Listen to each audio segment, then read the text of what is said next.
ರಾಹುಲ್ ಗಾಂಧಿ ಜೊತೆ CM DCM ಭೇಟಿ ವಿಚಾರವಾಗಿ ಬೆಂಗಳೂರಿನಲ್ಲಿ ಗೃಹ ಸಚಿವ ಡಾಕ್ಟರ್ ಜಿ ಪರಮೇಶ್ವರ್ ಅವರು ಕೂಡ ಪ್ರತಿಕ್ರಿಯೆಯನ್ನ ನೀಡಿದ್ದಾರೆ. ಸಿಎಂ ಮತ್ತೆ ಅಧ್ಯಕ್ಷರು ಇದ್ರ ಬಗ್ಗೆ ಮಾತನಾಡಿದ್ದಾರೆ ಅಂತ ಅವರು ಹೇಳ್ತಿದ್ದಾರೆ. ಅವರೇನ್ ಮಾತನಾಡಿದ್ದಾರೆ ಅಂತ ಹೇಗ್ ಗೊತ್ತಾಗುತ್ತೆ ಅನ್ನೋ ರೀತಿಯಾಗಿ ಉತ್ತರವನ್ನ ನೀಡಿರುವಂತದ್ದು ಬೆಂಗಳೂರಿನಲ್ಲಿ ಗೃಹ ಸಚಿವ ಡಾಕ್ಟರ್ ಜಿ ಪರಮೇಶ್ವರ್ ಅವರು. ಸಿಎಂ ಮತ್ತೆ ರಾಹುಲ್ ಗಾಂಧಿ ಅವರು ಇಬ್ರು ಕೂಡ ಮಾತುಕತೆ ಆಗಿದೆ ಅವರ ಮಧ್ಯೆ. ಆದ್ರೆ ಅವ್ರು ಏನ್ ಮಾತನಾಡಿದ್ದಾರೆ ಅಂತ ನನಗೆ ಹೇಗ್ ಗೊತ್ತಾಗುತ್ತೆ ಅಂತ ಅವರು ಉತ್ತರವನ್ನ ನೀಡಿರುವಂತದ್ದು. ಅವ್ರ ಚರ್ಚೆ ಏನೋ ಮಾಡಿರೋ ಹಾಗಿಲ್ಲ, ಇನ್ನು ಉಭಯ ಕುಶಲೋಪರಿ ಮಾತನಾಡಿರಬಹುದು ಅಂತ ಹೇಳ್ತಾ ಇದ್ದಾರೆ. ಅದ್ರ ಬಗ್ಗೆ ನಾನೇನು ಮಾತಾಡೋದಿಲ್ಲ. ಬೆಂಗಳೂರಿನಲ್ಲಿ ಗೃಹ ಸಚಿವ ಡಾಕ್ಟರ್ ಜಿ ಪರಮೇಶ್ವರ್ ಅವರು ಹೇಳಿಕೆಯನ್ನ ಕೊಟ್ಟಿರುವಂತದ್ದು. ಈಗ ರಾಹುಲ್ ಗಾಂಧಿ ಜೊತೆ ಸಿಎಂ ಮತ್ತೆ ಡಿಸಿಎಂ ಇಬ್ರು ಕೂಡ ಪ್ರತ್ಯೇಕವಾಗಿ ಮಾತುಕತೆಯನ್ನ ಆಡ್ತಾರೆ. ಎಲ್ಲರಿಗೂ ಕೂಡ ಕುತೂಹಲ ಇದ್ದೇ ಇರುತ್ತೆ.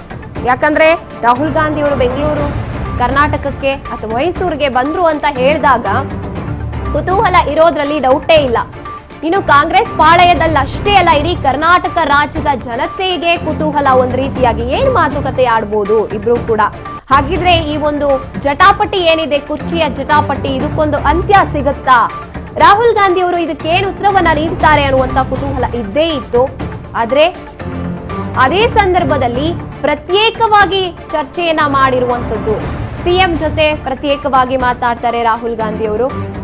ಅದೇ ರೀತಿಯಾಗಿ ಡಿಸಿಎಂ ಡಿಕೆಶಿ ಅವ್ರ ಜೊತೆ ಕೂಡ ಪ್ರತ್ಯೇಕವಾಗಿ ಮಾತನಾಡ್ತಾರೆ.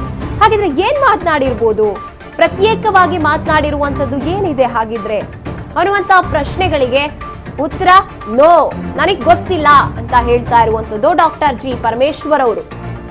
ಈಗ ಒಂದು ರೀತಿಯಾಗಿ ಗೊಂದಲದ ಮೇಲೆ ಮತ್ತೊಂದು ರೀತಿಯ ಗೊಂದಲ ಅನ್ನೋ ರೀತಿಯಾಗಿ ಹೇಳಿರುವಂತದ್ದು ಡಾಕ್ಟರ್ ಜಿ ಪರಮೇಶ್ವರ್ ಅವರು. ಹಾಗಾಗಿ ಇಲ್ಲಿ ಆಂತರಿಕವಾಗಿ ಏನೋ ಮಾತುಕತೆಗಳು ನಡೆದಿದೆ ಕುರ್ಚಿ ಕಾದಾಟದ ವಿಚಾರವಾಗಿ. ಅದನ್ನೆಲ್ಲ ಅವ್ರವ್ರು ಮಾತಾಡ್ಕೋತಾರೆ ಅನ್ನೋ ರೀತಿಯಾಗಿ ಹೇಳ್ತಾ ಇರುವಂತದ್ದು. ಇಲ್ಲಿ ನಿಜವಾಗ್ಲೂ ಕೂಡ ಕುರ್ಚಿ ಕಾದಾಟದ ವಿಚಾರ ಮಾತನಾಡಿದಾರ, ಅವರ ಉಭಯ ಕುಶಲೋಪರಿಗಳು ಏನಿರುತ್ತೆ ಅದನ್ನ ಮಾತನಾಡಿರ್ತಾರೆ ಬಿಡಿ ಅಂತ ಹೇಳ್ತಿದ್ದಾರೆ ಡಾಕ್ಟರ್ ಜಿ ಪರಮೇಶ್ವರ್ ಅವರು.